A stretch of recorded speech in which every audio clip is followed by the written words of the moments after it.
حضور آ گئے، حضور آ گئے۔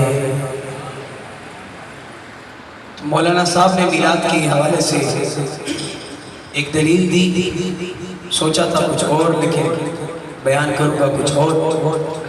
مفتی صاحب نے ایک اشارہ دیا کہ ہمارے آقا علیہ السلام کے میلاد پر لوگ عجیب و غریب باتیں کرتے ہیں، اپنے رسم و رواج پر نہیں کرتے، بیٹی کے بیاہ پر نہیں کرتے، اور ایسے دیگر تقریبات، اجتماع ہو گیا، فلاں ہو گیا، فلاں ہو گیا، ان پر اعتراضات نہیں ہوتے۔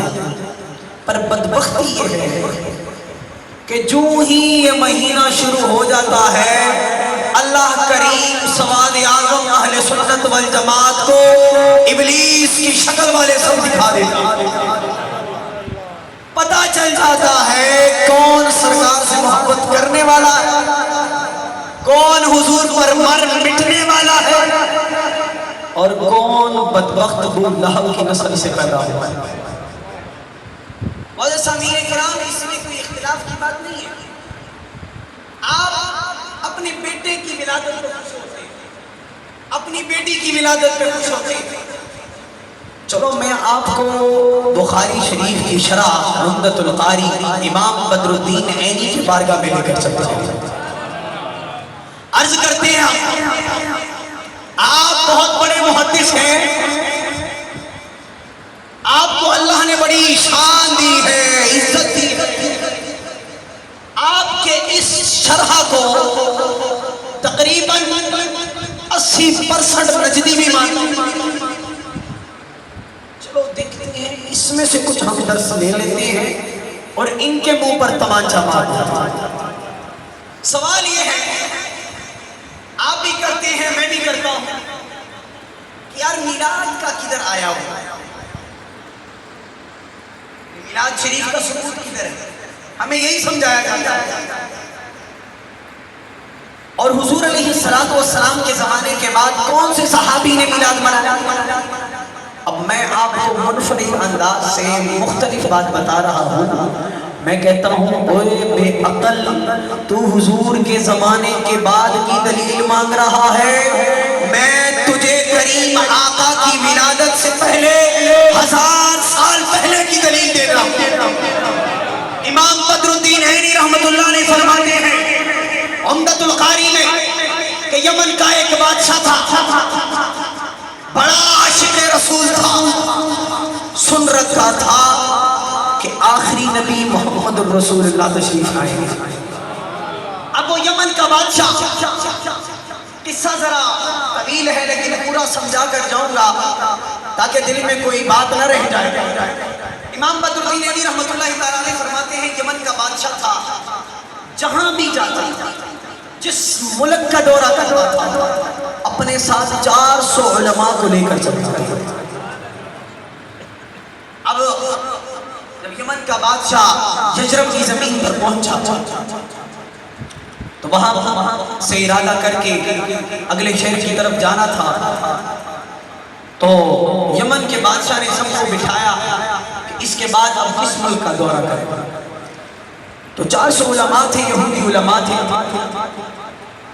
انہوں نے عرض کی بادشاہ آپ ہمیں ہر جگہ لے کے جاتے ہیں، نہ ہماری شادی ہوئی ہے، نہ کچھ اور، نہ کچھ اور، لیکن ہم نے کتابوں میں پڑھا ہے کہ جو آخری نبی ہوں گے جن کا نام احمد ہوگا، وہ ہجرت کر کے یجرب یہ بیماری والی زمین میں آ کر اس کو شفا والی زمین میں تبدیل کروا دیں گے۔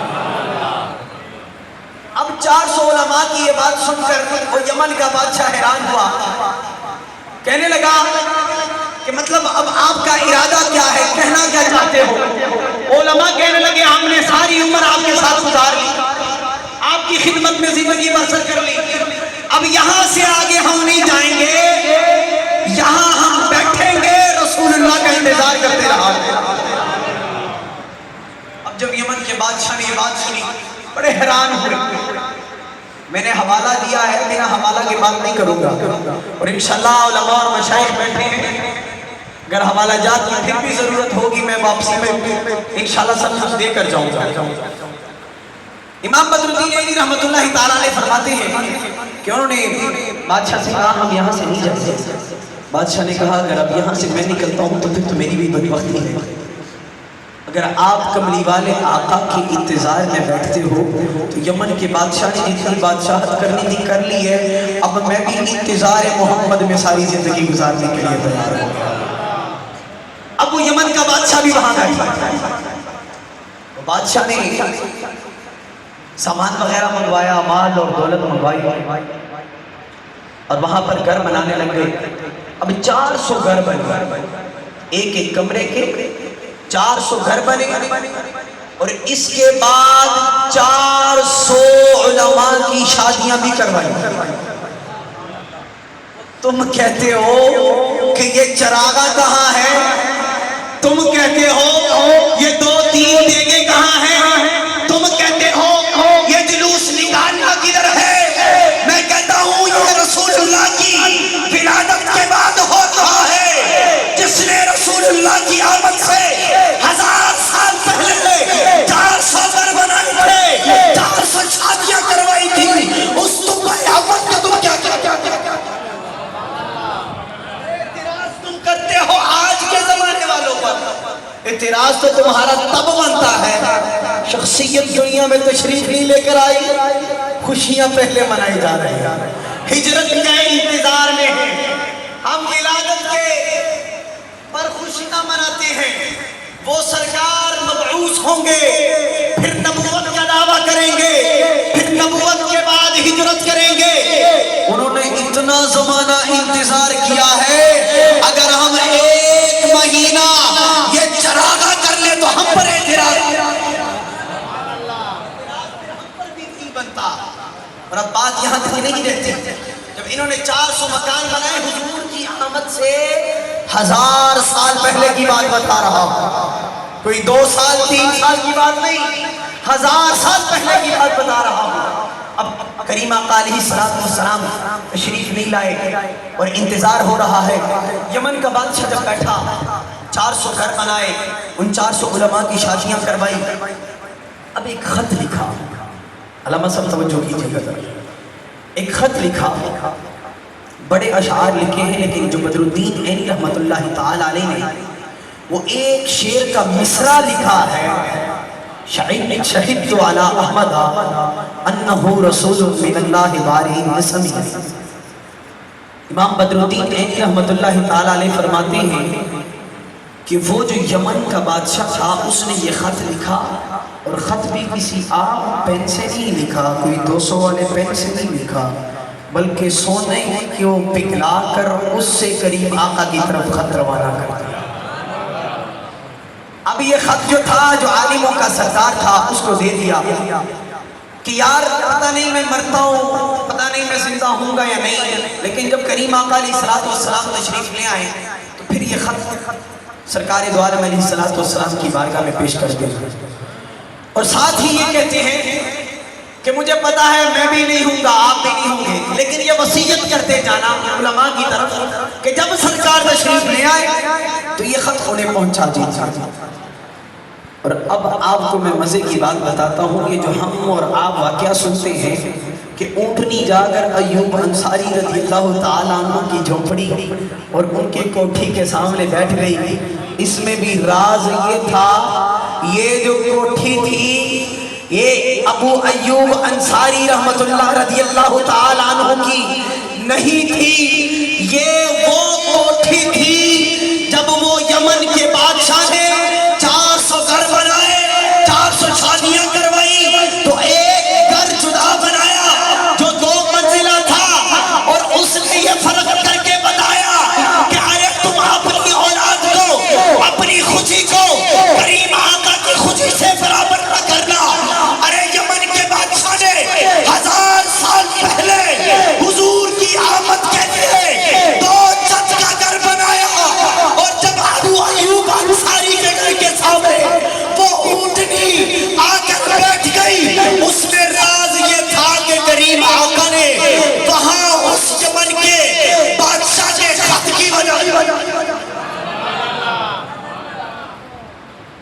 کریم آقا علیہ السلام لے آئے نا، مزے کی بات یہ ہے کہ وہاں پر ایک جبار نام کا شخصیت کھڑا تھا. سرکار دو عالم علیہ السلام نے آپ کی طرف دیکھا اور فرمایا جبار ہو. چلو یہاں پر ایک چھوٹا سا علم غیب کا بھی ہو جائے، بس اتنا سا جذبہ ہے. سرکار دو عالم علیہ السلام نے فرمایا جبار ہو. کہا کہ جی آقا جبار ہو. چلو پھر ٹھیک ہے، جو تمہارے جیب میں خط ہے یمن کے بادشاہ کا وہ بھی نکال دو.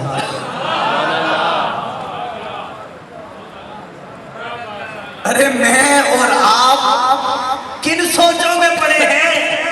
ابھی سرکار نے ہجرت کی ہے، بندہ پہلی دفعہ دیکھ رہے ہیں، سرکار نے نام بھی بتا دیا، جیب میں کیا ہے وہ بھی بتا دیا. سرکار فرماتے ہیں وہ خط دے دو. بڑے حیران ہوئے، ابھی پتہ بھی نہیں تھا جبار نامی شخصیت کو کہ یہ رسول اللہ ہے. ان کا نام احمد ہے صلی اللہ علیہ وسلم. حضور علیہ السلام نے جب یہ فرمایا تو ڈر ڈر کر جب یہ خط نکالنے لگے، سرکار نے فرمایا ڈرو مت، جو اس میں لکھا ہے کیا وہ بھی سنا دوں؟ سمجھے نہیں؟ سرکار نے یہ بھی بتا دیا نام کیا ہے، سرکار نے یہ بھی بتا دیا تمہارے جیب میں کیا ہے. اب جو خط لے کر آیا سرکار نے فرمایا اگر تم چاہو تو یہ بھی بتا دوں کہ بیچ میں لکھا کیا ہے. آج کل ہم بیٹھے ہیں جناب والا چھوٹی چھوٹی باتوں پر اعتراض کرتے رہتے ہیں، بات لمبی ہو جائے گی. ایک اور آپ کو دلیل دینا چاہتا ہوں. خیر یہ واقعہ اور بھی بڑا ہے، بس اتنا ہی ہمارا ڈیپینڈ ہو رہا تھا اور اتنا ہی کافی ہے. تو یاد رکھو کریم آقا علیہ السلام کا جو یہ میلاد منایا ہے شکیل صاحب نے، اللہ ان کے والدین کی مغفرت فرمائے اور ان کی یہ کاوش قبول و منظور فرمائے، اور اسی طرح ہم ہر ایک امتی کو سرکار کی آمد پر خوش ہونے کی بھی توفیق عطا فرمائے. اب یہ جو میں نے واقعہ سنایا اصل مقصد یہ ہے کہ اس مہینے میں آپ کو بہت سے لوگ ملیں گے جو آپ کو کہیں گے حضور کی آمد کی خوشی کیا ہے، کس کتاب میں ہے، فلاں ہے فلاں ہے. امام جلال الدین سیوطی رحمۃ اللہ تعالی علیہ آپ نے ایک قبرستان سے گزر رہے تھے تو وہاں پر ایک تھوڑا سا ہمارے صوفی حضرات زیادہ بیٹھے ہیں تو کشف کیا، مراقبہ کیا تو مراقبے کے بعد کشف کے ذریعے سے دیکھا کہ جتنے بھی مومنین ہیں ان کے قبروں پر ایک نور کی برسات ہے. جتنے بھی مومنین ہیں ان کے قبروں پر نور کی برسات ہے. لیکن ساتھ ہی علامہ صاحب ایک ایسی قبر ہے کہ جو نور علی نور ہے. یہ بھی دلیل سے بیان کر رہا ہوں، امام جلال الدین سیوطی رحمۃ اللہ علیہ نے ایک خبر ایسی ہے جو نور علی نور ہے. امام جلال الدین رضی اللہ رحمۃ اللہ تعالی علیہ بڑے حیران ہوئے، پھر مراقبہ کیا، پھر متوجہ ہوئے. اب کیا دیکھتے ہیں کہ یہ جو قبر والا ہے اس کا حساب و کتاب ہو رہا ہے، اس کا حساب و کتاب ہو رہا ہے. اب اس سے جب پوچھا نا کہ من رب کا، اس نے جواب دے دیا ہاں دین کا، اس کا بھی جواب دے دیا. اب جب یہ پوچھا نا ما کنت تقول فی حق ھذا الرجل، تو اس سوال کے جواب میں جو تصویر دکھائی دیتی ہے اس تصویر کی طرف یہ قبر والا یوں دیکھ رہا ہے. ملائک پھر پوچھ رہے ہیں بتا اس شخصیت کے بارے میں کیا کہتے ہو، پھر چپ ہے. تیسری دفعہ پھر پوچھا. امام جلال الدین سیوطی رحمۃ اللہ علیہ نے فرمایا معاملہ کیا ہے، یہ کیا معاملہ ہے؟ کہتے ہیں کہ جب میرے ساتھ یہ معاملہ ہوا نا اور تیسری دفعہ پوچھا تو سرکار دو عالم علیہ السلام خود تشریف لائے اور فرمایا کہ چھوڑ دو یہ میرے محمد کا دیوانہ. فرشتوں نے چھوڑ دیا. اب جب چھوڑ دیا جلال الدین سیوطی رحمۃ اللہ علیہ قبر والے سے پوچھتے آخر یہ ماجرا پیش کیوں آیا؟ سب مومنین کی قبر نور و نور ہے لیکن آپ کی نور علی نور علی نور علی نور ہے. یہ کیا وجہ ہے؟